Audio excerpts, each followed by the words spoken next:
Torquay endured a marathon 12-hour coach journey from Devon to West Yorkshire the day before this one, but showed no signs of fatigue as they took the lead after 20 minutes. Angus MacDonald connected to a long throw by Exodus Gagan, looping the ball over a stranded Matt Glennon to begin a frantic 11-minute spell.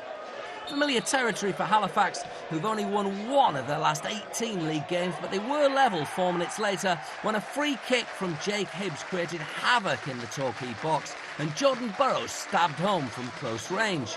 But Torquay, undeterred, reclaimed the lead 7 minutes later. Some lacklustre defending from Halifax allowed James Hurst to glance a header into the net after a Dan Butler free kick. The home side again responded positively after the restart and levelled the scores once more. After some neat wing play, substitute Connor Hughes provided a cross to Burrow, who tapped it past Fabian Spays. Torquay were unlucky not to retake the lead after another long throw from Gagan. Burrow's defensive header cannoned off the unsuspecting Hamzah Ben Sharif and struck the bar. The ball did eventually break for Gagan, but he fired narrowly wide. The game was decided shortly after the hour mark. It was Torquay who claimed what turned out to be the winner. Joe Quigley got in behind Graham Hutchison and crossed for Alex Fisher, who finished with a plum. There was a sour note, though, for Paul Cox's Torquay seconds from the end. Bayan Fenwick was given his marching orders after receiving a second yellow card for kicking the ball away.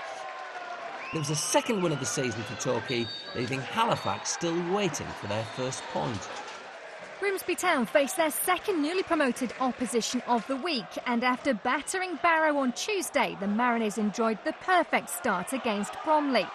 Whether Nathan Arnold's touch was intended for Padraig Armand is debatable, but there was no question about Armand's finish after just 3 minutes. Paul Hurst's side is still looking to banish memories of their penalty shootout defeat in the playoff final at Wembley back in May, and they took full control of this game after just 7 minutes.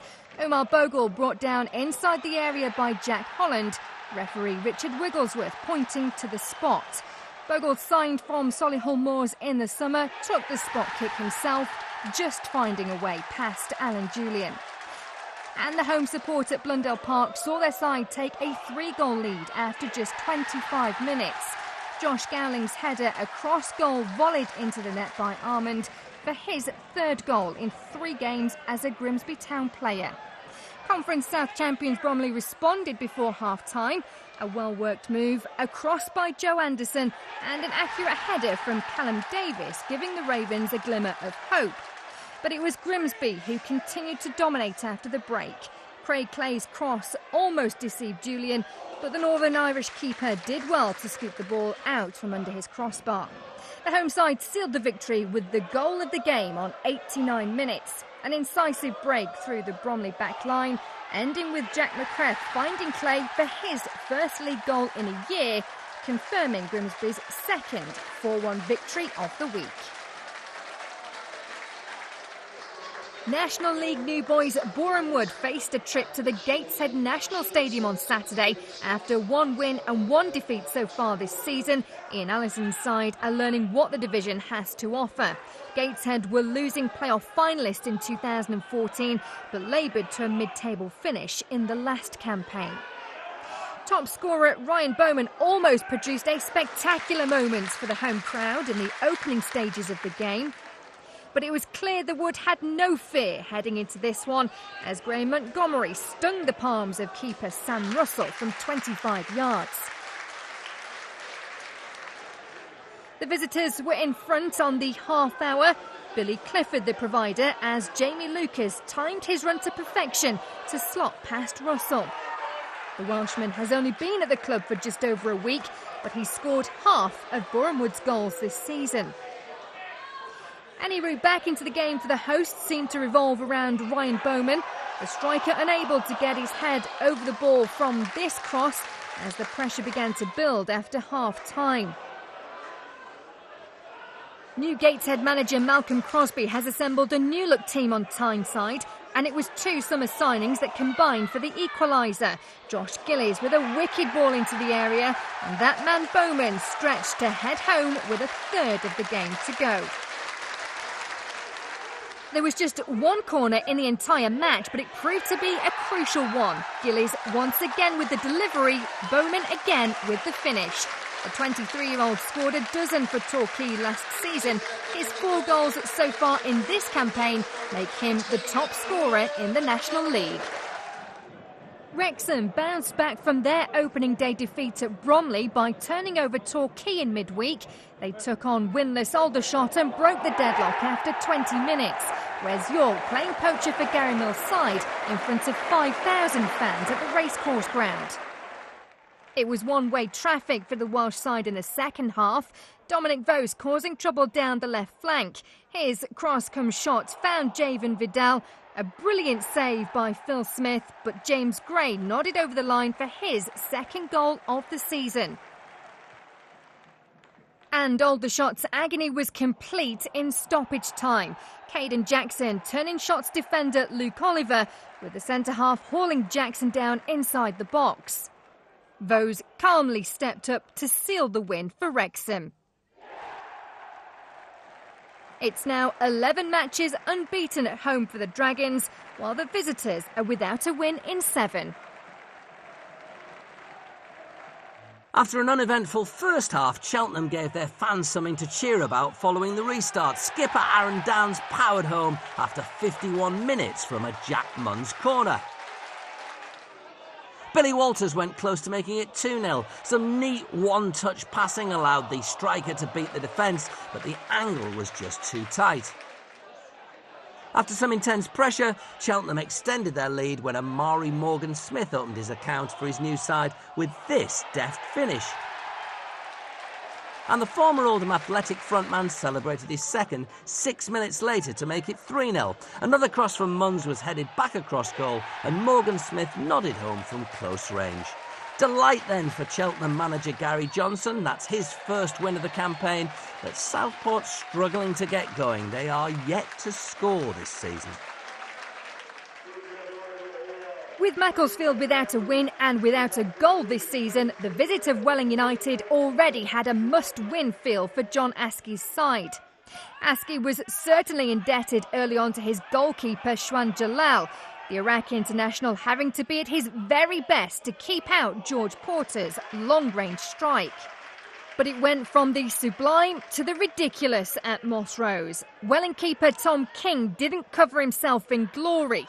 His attempted throw intercepted by Danny Whittaker midway through the first half, breaking Town's duck for the campaign. A tough one for manager Louis Fazakerley to swallow. The Wings only stayed up on goal difference last season, and he would have been furious with his side start to the second half. Less than 30 seconds after kick-off, King was again picking the ball out of his net.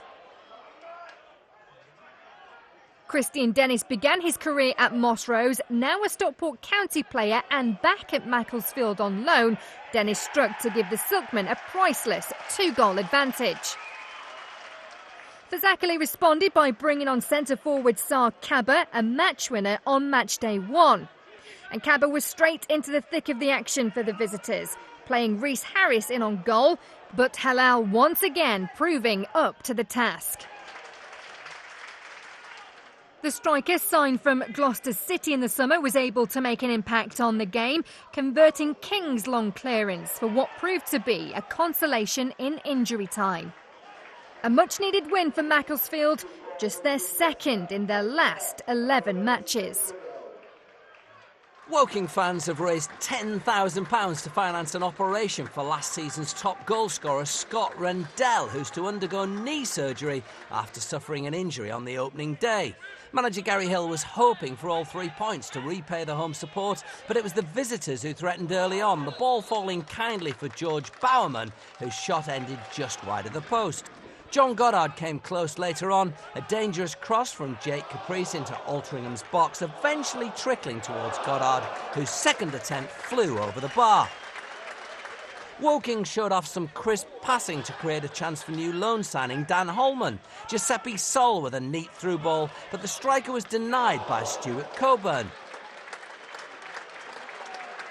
The man brought in from Cheltenham showed off some good pace again before sending a stinging shot towards goal. Unfortunately for Altrincham, the ball was parried into the path of Sol, who swept home and dedicated his goal to the injured Rendell. Holman was desperate to get himself on the score sheet and was getting in all the right places. This time he came agonisingly close. Altrincham had their chance to equalise in the second half. James Lorry tested the palms of Brendan Cole with a decent strike. Woking almost doubled their lead. Goddard with a free kick on the edge of the box but didn't trouble Coburn. The game, though, was eventually put beyond doubt, and it was Holman who finally found the net. A deep cross from substitute Bruno Andrade found fellow sub Cadell Daniel, and Holman fired the ball expertly into the net. Simon Richmond almost claimed a consolation for the visitors. The midfielder found himself in plenty of room on the edge of the box, but his effort came back off the post and was cleared in the end by Brian Sarr. So 7 wins in their last 7 home games for Gary Hill's Woking.